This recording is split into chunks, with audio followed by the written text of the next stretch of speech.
Hello, अस्सलाम वालेकुम। बात करेंगे पाकिस्तान के हालात पे। कल हमारे जो सिपह सलार हैं, चीफ ऑफ आर्मी स्टाफ, उन्होंने एक ईसाइयों के वफद के साथ मुलाकात की है। उसमें उन्होंने कहा है कि पाकिस्तान में बराबरी के हकूक हर किसी को हासिल हैं और हर किसी को तहफ़्फ़ुज़ भी हासिल है।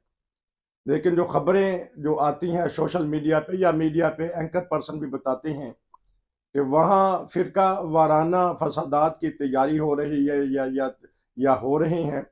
इरफान खान साहब के पास चलूंगा। जी, अस्सलाम वालेकुम। जी वालेकुम। सर, कल मुलाकात की है ईसाइयों के वफद ने चीफ ऑफ आर्मी स्टाफ से। तो उन्होंने तो बिल्कुल साफ कह दिया कि मुल्क पुरअमन है, किसी किस्म की कोई मामला तो नहीं चल रहे इस तरह के। लेकिन हमने देखा है कि जमात अहमदिया की जो मसाजिद हैं, और दिन ब दिन धमकियां भी मिल रही हैं, आपसे हर रोज़ तबसरा होता है, निशानदेही भी कर रहे हैं। और जो कमीशन है इंसानी हकूक का, वो भी रिपोर्ट शाया कर रहा है। तो आया ये बड़े बड़ों को पता नहीं चलता इनका? ये बताएं कि चले आप एमडीओ की बात बीच में ले आए, जो वफद उनसे मिला है उसको उन्होंने क्या दिया? उन्होंने यही कहा कि तहफ़्फ़ुज़ हासिल है। अभी किसी ने खबर भेजी थी, तहफ़्फ़ुज़ ये हासिल है। सब देख रहे हैं कि ये सारे सियासी बयान है अच्छा। जो बयान दे देते हैं, और जो ग्राउंड रियलिटी है उसके ऊपर कोई बात नहीं करता। हम्म, मुझे ये बताएं कि इतने दिन वाक़ हो गए हैं, हम्म, इतने हफ्ते हो गए हैं जड़ा वाले वाक़े को, क्या उसका रिजल्ट निकला आज तक? आज तक चालान पेश नहीं हुए। गिरफ्तारियां की हुई है, बाज गिरफ्तार लोग हैं उनमें, लेकिन उनका चालान पेश करने में क्या दिक्कत है? हम्म, सवाए वक्त गुजारा जा रहा है और कुछ भी नहीं। 4 ट्रक जो है वो के खैबर पख्तूनख्वा से आगे बैनर लगा के जी हमने बड़ी इमदाद कर दी, 4 आटे की बोरियां लेके आ गए वहां से 3 ट्रकों के ऊपर। ऐसे तो नहीं हुआ करता। हम्म, सवाल यह है कि जो जिस तरह बेचारों के घरों उजड़ गए हैं, उनको आबाद करने के लिए क्या पॉलिसी गवर्नमेंट ने दी है? पंजाब गवर्नमेंट ने क्या पॉलिसी दी, नेशनल गवर्नमेंट ने क्या पॉलिसी दी कि हाँ जी इनको इस तरह आबाद किया जाएगा? ये सब सियासी बयान है। एक अव्वल बात तो यह है कि एक कमांडिंग चीफ को, सपा सलार को, जिसका काम मुल्क की सरहदों की हिफाजत करना है, उनको इन मामलात में क्यों मुदाखलत करनी पड़ती है? हम्म, क्यों वो लोगों की निगाहें उधर उठती हैं? इसका मतलब है कि वो लोगों की मुदाखलत जारी है। हम्म, हर काम उन्हीं से होता है। हम्म, काम को बिगाड़ते भी वो हैं, काम को जहां संवारना हो वहां भी उन्हीं का ऑर्डर चलता है, तो वो काम होता है, नहीं तो वो काम रुका रहता है।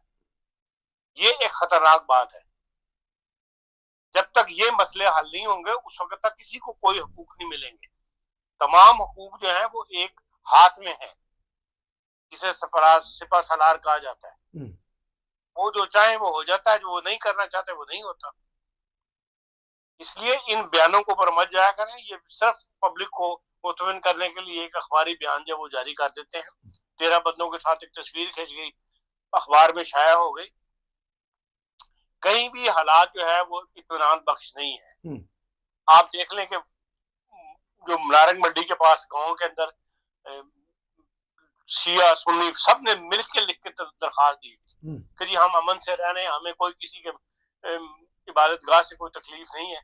उसके बावजूद वहां पे तोड़ फोड़ हो गई है, गिरा दिए गए उसके मीनार जो है। पिछले हफ्ते में 4 वाकयात हो चुके हैं शेखुपुरा के जिले के अंदर ही, एक जिले के अंदर ही कुल 34 वाकयात हो गए। तो इसलिए हालात जो है वो, इनके पीछे कोई ना कोई ताकत है। दुनिया ये कहती है, मैं तो बाहर बैठा हूं मुझे नहीं पता इस बात का, हम्म, लेकिन दुनिया ये कह रही है कि जब भी हालात बिगड़ते हैं उसके पीछे हमारे सिपा सालार होते हैं। हम्म, इनकी क्या पॉलिसी है, ये वहां क्या चाहते हैं? ये इस वक्त जो इलेक्शन आ रहा है उसमें जितवाना चाहते हैं जहांगीर तरीन की पार्टी को। उसके लिए जरूरी है कि ये नून लीग का वोट तोड़ें। ये जो मुस्लिम वोट है, जो दाएं तरफ का वोट जिसे कहते हैं हम्म, हम, इंतहा पसंद या दाएं पसंद हम्म, लोग जो हैं, उनका वोट तकसीम करने के लिए ये हरकतें हो रही हैं, ताकि उनमें से ये सपा साहबा को नुमाया किया जा रहा है। ये अपने नुमाइंदे खड़े कर देंगे। इन्हें भी पता है जो खड़े कर रहे हैं कि ये जीतेंगे तो नहीं, लेकिन कम से कम चंद हजार वोट तो ले जाएंगे। कम से कम वोट तकसीम तो हो जाएगा, नवाज लीग को नहीं मिलेगा। हम्म। और उसमें इस्तेकाम पार्टी जो है वो पाकिस्तान इस्तेकाम पार्टी, वो नुमाया होकर सामने आ जाएगी पंजाब के अंदर। ये सारा खेल पंजाब के लिए मुसीबत है, पंजाब के लिए खेला जा रहा है। इन्होंने तजर्बे से सबक हासिल नहीं किया कि जो 2017 में या उससे पहले भी होता रहा, स्टैब्लिशमेंट आई है बीच में इंतखाबात में, वो मुतनाज़ा बन गए। IGI भी इन्होंने बनाई 88 में, और उस पाकिस्तान तजर्बागाह भरा हुआ है। हर जो कमांडर इन चीफ आता है या उसके पास आला आता है, वो आके अपने तजर्बे करता है। तो तजर्बागाह की बनाने की बुनियाद के ऊपर ये देख ले मुल्क का जो हाल इस वक्त हुआ है। ये जो काम है, आप कहते हैं कि वजारत दाखिला को करना चाहिए, ये जो अंदरूनी मामलात हैं, तो जिसमें ये फौज शामिल हो जाती है? फौज को सियासी मुदाखलत बंद करनी चाहिए। वो सिर्फ अपनी जो फौज का असल काम है वो काम करे, और जो हुकूमत है, जो रियासत है, उसको सियासतदानों के हवाले करे। जो कौम जिसको भी मुंतखब करे, फिर वो जिम्मेदार है उस मुल्क को चलाने का। तो इमरान खान के बगैर इंतखाब हो सकते हैं, ये हमारे निगरान वजीर आजम ने कहा है। हालांकि उनका सिर्फ काम है निगरानी करना, इंतखाबात करवाना।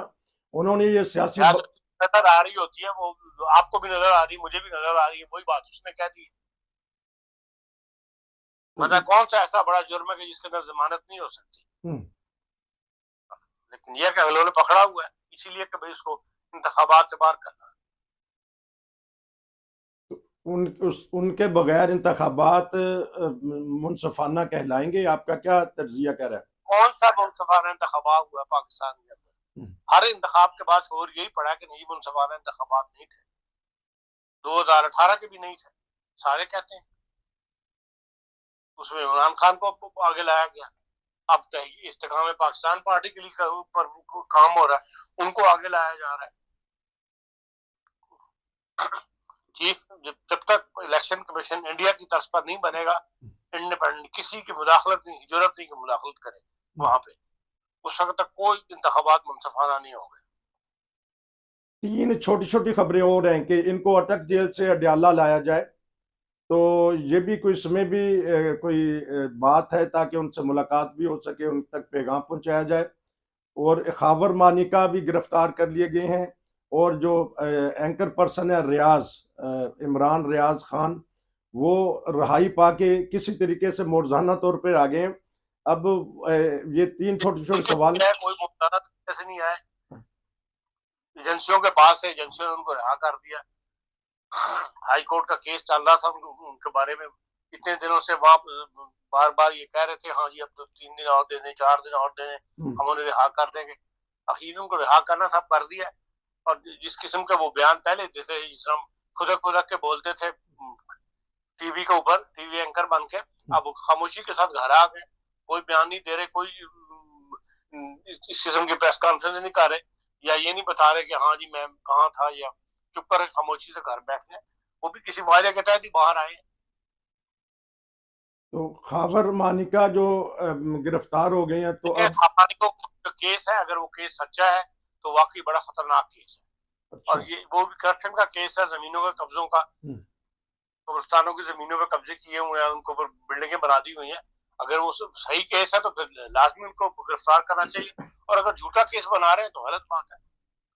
तो अब एक जो कैदी 804, अब बदल जाएगा उनका कैदी नंबर, अब आ रहे हैं अडयाला जेल में, तो क्या देखते हैं आने वाले हालात में? Chief justice Islamabad high court है, उन्होंने कहा है कि इनके केस की समाअत जो है वो मैं ओपन करूंगा। अच्छा। इस तरह पहले सुप्रीम कोर्ट ने की है, इसी तरह हाई कोर्ट वाले, इस्लामाबाद वाले भी उनकी ओपन कर रहे हैं। समाअत जो है उसमें हर कोई देख सकता है कि क्या क्या कुछ वहां समाअत में पेश हो रहा है, क्या वकील बात कर रहे हैं, क्या जज रिमार्क्स दे रहे हैं। उससे काफी कुछ जो है मामला जहनों में क्लियर होगा कि हाँ भाई क्या ज्यादती की जा रही है और क्या ज्यादती नहीं की जा रही, और प्रोपेगेंडा है। लेकिन बज़ाहिर नजर यही आता है कि उनके साथ ज्यादती की जा रही है उनको दबाने के लिए। लेकिन बहरहाल हाई कोर्ट में हर चीज सामने पेश हो जाएगी ओपन समाअत के अंदर।